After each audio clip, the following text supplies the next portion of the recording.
Hi, and welcome back to another Patch of the Day video. In today's episode, we're gonna patch up a drum machine with a sample player and sequencer, one of my favorite setups for compact live performances.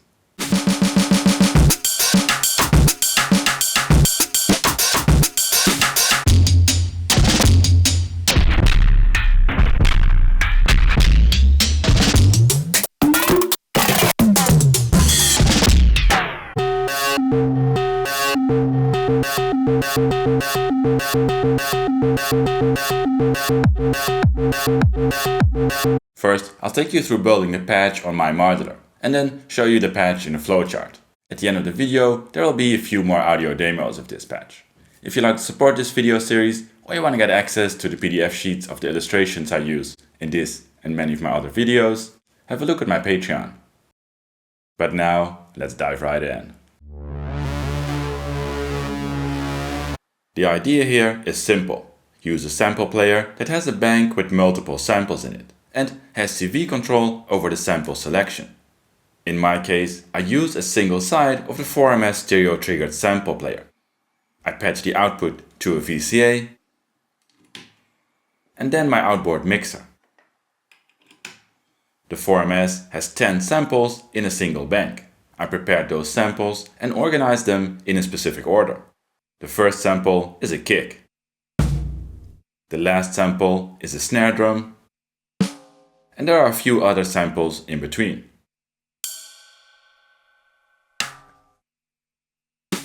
Of course, you can use any samples you like. In order to control these samples, you can use a simple sequencer.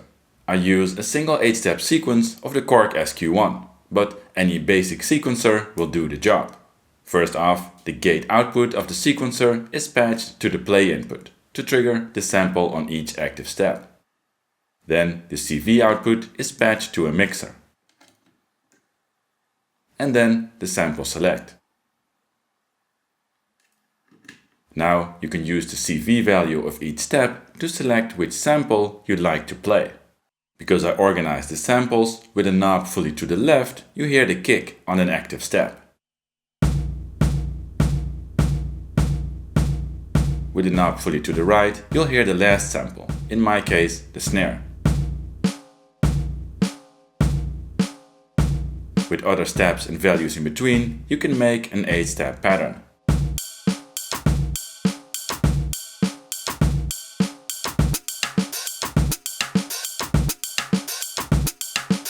Of course, you can use a 16-step sequencer to create longer patterns. But in my live performances, I like to patch up interesting automated variations. First off, let's add some optional randomization to the sample select. Earlier, I sent the CV value of the sequencer to a mixer and then the sample select. That's useful to dial in the right CV range from the sequencer. But it also means we can take a random voltage, for example from the Doepfer A118.1, and add it to the mix. Now you can use the mixer to mix the planned sequence with a bit of random voltage. The attenuator for the sequencer can be used to manually change the range of samples used, from kicks only to the full range.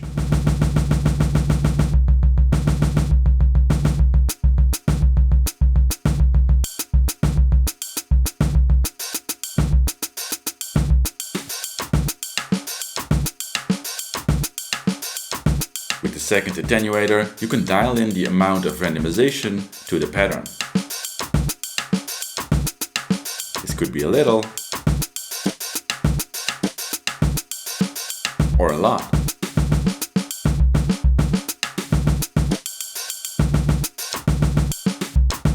And with the triad, I can use the third knob to add offset to the mix. This can prevent the kick or more of the first samples to be selected.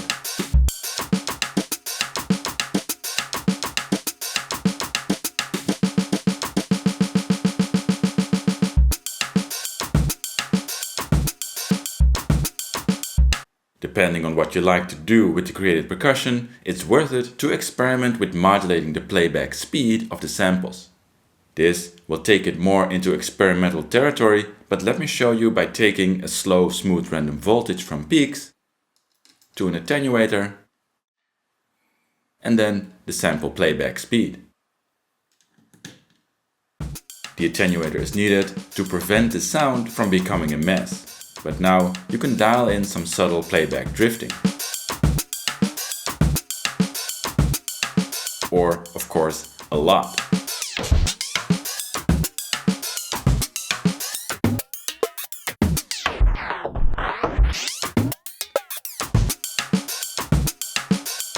And while we're at it, the same trick can work for playback length.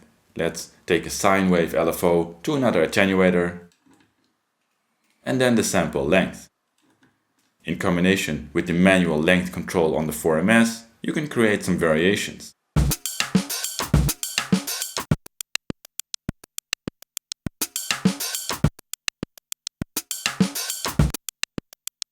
Another way to add interest to drum patterns, of course, is with modulatable effects. On samples like these, I like to add a drive module. So instead of taking the output of the sampler directly to a VCA, let's take it to a channel on the Erica Synth dual drive. And then to the VCA. To give that some motion, patch a square wave LFO to the drive CV input. The speed of the unsynced LFO and the subtle modulation amount can create interesting variations to the pattern.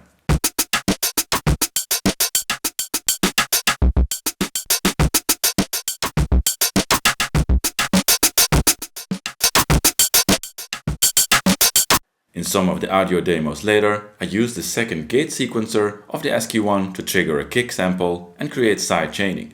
I use a stackable cable to trigger a simple attack decay envelope on the quadra. That envelope is sent to the triad and inverted. The inverted signal is used to duck the VCA of the percussive samples to create side chaining. Of course, the same gate is patched to the play input of the kick sample as well. And that audio is sent to another VCA. And then to my outboard mixer.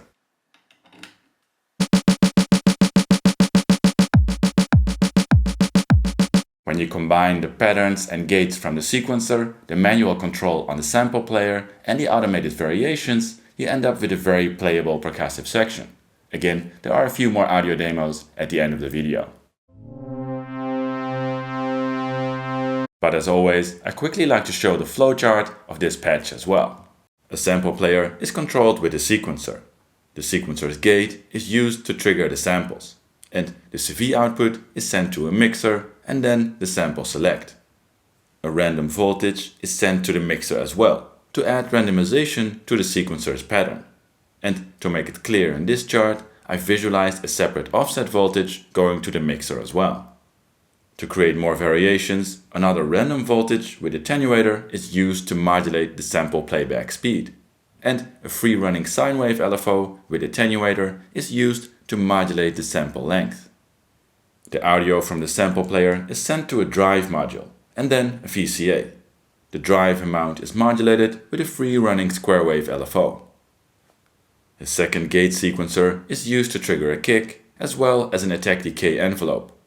The envelope is inverted and used to close the VCA of the sequenced samples, creating sidechain ducking. The sample bank you use for this will determine how it sounds. You can use recorded drums, a bunch of clean techno hits, or your own experimental percussive sounds. Here are a few more audio demos I made with this patch.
Check out any of these playlists if you want to see more modular videos from me, and smash that like, subscribe and bell button if you want to help out the channel. But that's it for now. Thanks for watching and see you next time.